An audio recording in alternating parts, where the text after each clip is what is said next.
আজকে ওই জায়গাটা সুন্দর লাগতেছে না।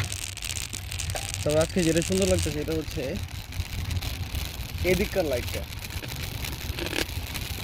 তাই আজকে এদিককার লাইটটাই শুট করি যতটুকু পারা যায়। দূরে থাকা মেঘ তুই দূরে দূরে থাক, যতটুকু পারা যায় সামলিয়ে রাখ।